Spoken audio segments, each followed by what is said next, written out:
ನಮಸ್ಕಾರ ಎಲ್ರಿಗೂ, ನಾನು ಸೀತಮ್ಮ. ಇವತ್ತು ನಾನು ಬದನೆಕಾಯಿನ ಯೂಸ್ ಮಾಡಿಕೊಂಡು ಗೊಜ್ಜನ್ನ ಹೇಗೆ ಮಾಡೋದು ಅಂತ ಹೇಳ್ಕೊಡ್ತೀನಿ.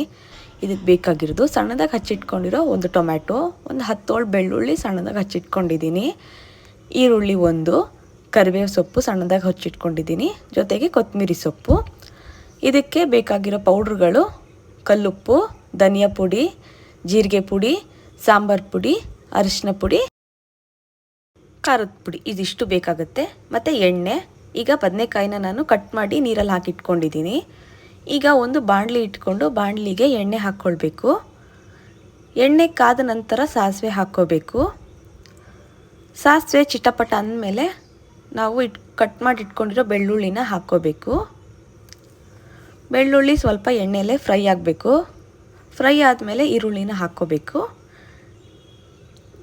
ಬೆಳ್ಳುಳ್ಳಿ ಮತ್ತು ಈರುಳ್ಳಿ ಎರಡನ್ನೂ ಎಣ್ಣೆಯಲ್ಲಿ ಸ್ವಲ್ಪ ಹುರ್ಕೋಬೇಕು. ಈಗ ಕರಿಬೇವು ಸೊಪ್ಪನ್ನು ಹಾಕ್ಕೋಬೇಕು. ಎಲ್ಲದನ್ನು ಎಣ್ಣೆಯಲ್ಲೇ ಹುರ್ಕೋಬೇಕು. ಸಿಮ್ಮಲ್ಲೇ ಇಟ್ಟು ಹುರ್ಕೋಬೋದು. ಯಾವುದೇ ಅಡುಗೆ ಆಗಲಿ ಸಿಮ್ಮಲ್ಲಿಟ್ಟು ಮಾಡಿದ್ರೆ ತುಂಬ ರುಚಿ ಬರುತ್ತೆ.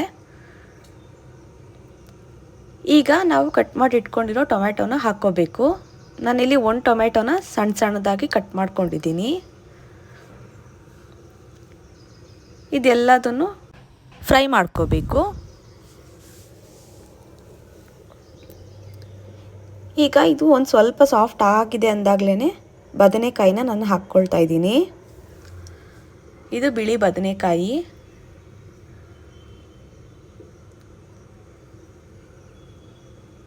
ಹೀಗೆ ಬಾಣಲಿಯಲ್ಲೇ ಎಲ್ಲದನ್ನು ಬೇಯಿಸ್ಕೋಬೇಕು. ಇನ್ನೇನು ಅದು ಸ್ವಲ್ಪ ಮೆತ್ತಗಾಗಿದೆ ಅಂದಾಗ ನಾವು ಕಲ್ಲುಪ್ಪನ್ನು ಸೇರಿಸ್ಕೋಬೇಕು. ಉಪ್ಪನ್ನು ಹಾಕೋದ್ರಿಂದ ಬೇಗ ಬೆಂದ್ಕೊಳ್ಳುತ್ತೆ. ಉಪ್ಪನ್ನು ಹಾಕಿ ಒಂದು ಸ್ವಲ್ಪ ಹೊತ್ತು ಬಿಟ್ಬಿಡ್ಬೇಕು ಅದನ್ನು ಬೇಯೋದಕ್ಕೆ. ನೋಡಿ, ಈಗ ಅರ್ಧ ಅಷ್ಟು ಬೆಂದಿದೆ ಬದನೆಕಾಯಿ. ನೋಡಿ, ಈ ಥರ ಬೆಂದಿರಬೇಕಾದ್ರೆ ನಾವು ಪೌಡರ್ಗಳನ್ನ ಹಾಕ್ಕೊಳ್ಬೇಕಾಗತ್ತೆ. ನಿಮಗೆ ಖಾರ ಎಷ್ಟು ಬೇಕೋ ಅಷ್ಟು ಖಾರದ ಪುಡಿನ ತಗೊಳ್ಳಿ. ಧನಿಯಾ ಪುಡಿ, ಜೀರಿಗೆ ಪುಡಿ, ಅರಿಶಿನದ ಪುಡಿನೂ ಹಾಕ್ಕೊಂಡಿದ್ದೀನಿ.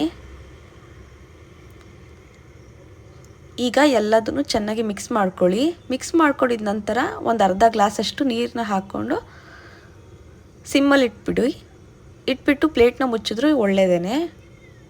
ಈ ಟೈಮ್ನಲ್ಲೇ ಬದನೆಕಾಯಿಗೆ ಉಪ್ಪು ಖಾರ ಎಲ್ಲ ಹಿಡಿಯೋದು. ಜೊತೆಗೆ ಬದನೆಕಾಯಿ ಕೂಡ ಬೇಯುತ್ತೆ ಸಿಮ್ಮಲ್ಲಿದ್ದರೆ. ನಿಧಾನವಾಗಿ ಅದು ಬೆಂದ್ಕೊಳ್ಳುತ್ತೆ ಸಿಮ್ಮಲ್ಲಿದ್ದರೆ. ಆಗಾಗ ಈ ರೀತಿ ಮಿಕ್ಸ್ ಮಾಡ್ಕೊಳ್ತಾ ಇದ್ದರೆ ರುಚಿಯಾಗಿರೋ ಬದನೆಕಾಯಿ ಗೊಜ್ಜು ರೆಡಿಯಾಗುತ್ತೆ.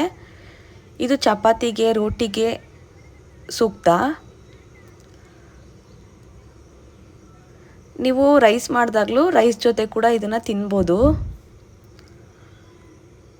ನೋಡಿದ್ರಲ್ಲ ಎಷ್ಟು ಸುಲಭವಾಗಿ ಆಯಿತು ಅಂತ. ಈ ವಿಡಿಯೋ ನಿಮಗೆ ಇಷ್ಟ ಆಗಿದ್ದರೆ ನನ್ನ ಚಾನಲ್ಗೆ ಸಬ್ಸ್ಕ್ರೈಬ್ ಮಾಡ್ಕೊಳ್ಳಿ.